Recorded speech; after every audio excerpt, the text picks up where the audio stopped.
अब हम समझते हैं कि क्यों हमको after a certain point life से ह्यूमंस कट करने चाहिए।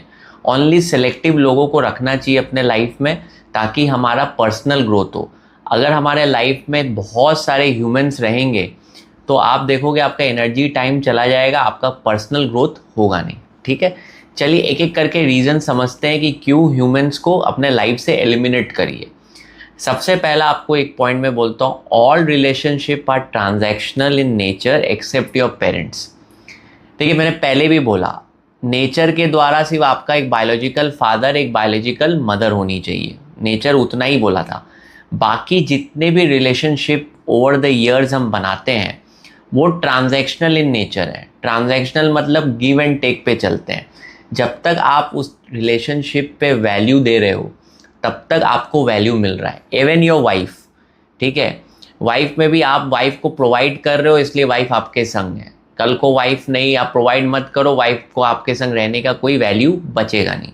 ठीक है, ब्रदर्स ले लो, सिस्टर्स ले लो, ये सब क्या मैन मेड रिलेशनशिप हैं। ये सारे रिलेशनशिप ट्रांजैक्शनल इन नेचर हैं। ये रिलेशनशिप तभी तक आपके संग जुड़े हुए हैं जब तक आप उसको कुछ दे रहे हो। जैसे ही आपके साइड से मिलना बंद हो जाएगा ये रिलेशनशिप सीज टू एक्सिस्ट करने हो जाएंगे। आपको मैं एग्जांपल देता हूँ। सपोज आप मुश्किल में आए, ठीक है, आपके बहुत सारे दोस्त थे, लेकिन जब आप तकलीफ़ में आए, आप अपने दोस्तों से पैसा मांगो, 10 में से मैं बता रहा हूँ 9 लोग आपको पैसा नहीं देंगे। ठीक है, तो वो जो आपकी दोस्ती थी वो ट्रांजैक्शनली थी, उसको आपके संग रहने में टाइम पास हो रहा था, आपको उसके संग रहने में टाइम पास हो रहा था। लेकिन जब आपने पैसा मांग लिया, ठीक है, आपका जो मांगने का जो चीज़ है वो ज़्यादा हो गया, तो सामने वाले को वो चीज़ ट्रांजैक्शनल था, वो चीज़ उसने बोला मैंने तो इसको कुछ दिया नहीं है, ये मेरे से पैसा क्यों मांग रहा है, तो वो वहीं पे एंड हो जाती है। तो सारे relationship except your parents are transactional in nature. ठीक है, तो ये मेरा पहला पॉइंट है कि हर ह्यूमंस के संग जो आप ऐड कर रहे हो अपने लाइफ में, आप सोच रहे हो मेरा दोस्त है, मेरा जिगरी यार है, ये है वो है, लेकिन जब प्रॉब्लम्स आएगी आपके लाइफ में तो आप 99% लोग वहाँ से भग जाएंगे। तो ह्यूमन से ज़्यादा सेल्फिश एनिमल आपको अभी मिलेगा नहीं, इसलिए अपने लाइफ में कम ह्यूमंस ऐड करो।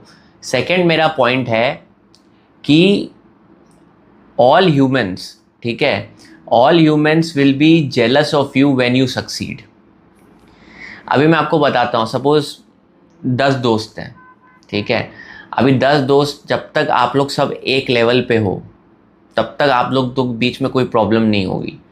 जैसे ही उस दोस्त में से एक दोस्त सक्सेस अचीव करने लगेगा, बाकी 9 दोस्तों में जेलसी आने लगेगी, 9 दोस्त उसको नीचे खींचने का कोशिश करेंगे। यही बाय डिफ़ॉल्ट ह्यूमंस की टेंडेंसी होती है। ह्यूमंस इक्विलिब्रियम में ऑपरेट करेंगे आपके संग जब तक आप उस लेवल पे हो। जैसे ही आपका लेवल बढ़ने लगेगा ये ह्यूमंस आपको ड्रैग करने का कोशिश करेंगे नीचे। ठीक है, ह्यूमंस के अंदर वो एक इनबिल्ट जेलसी है। तो आप मान के ही चलो कोई भी आपका वेल विशर नहीं है।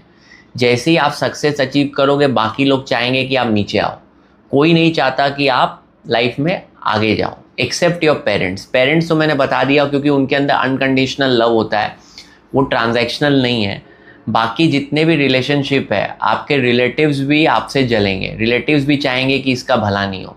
इसलिए आप देखोगे, आपका एक एग्जांपल देता हूँ, सपोज आपने क्लास में नंबर अच्छा किया, आप तो अपना खुशी बांटने जाते हो, लेकिन जब आप मिठाई बांटने जाते हो उन लोगों का चेहरा देखा करो, वो फेक स्माइल लगता है। वो स्माइल दिखा रहे हैं, ऊपर मुखौटा है, बेसिकली अंदर ही अंदर उनके अंदर जेलसी हो रहा है। तो ऐसे सेल्फिश लोगों को आप क्यों ऐड करना अपने लाइफ में। ठीक है, अगर आपको ये वीडियो को पूरा देखना है तो लिंक डिस्क्रिप्शन में है, और बाकी अगर ऐसे वीडियोस देखने हैं तो मेरे मेन चैनल को सब्सक्राइब कर लीजिए, उसका लिंक भी आपको डिस्क्रिप्शन में मिलेगा। होपफुली आपको मज़ा आया। Thanks for watching.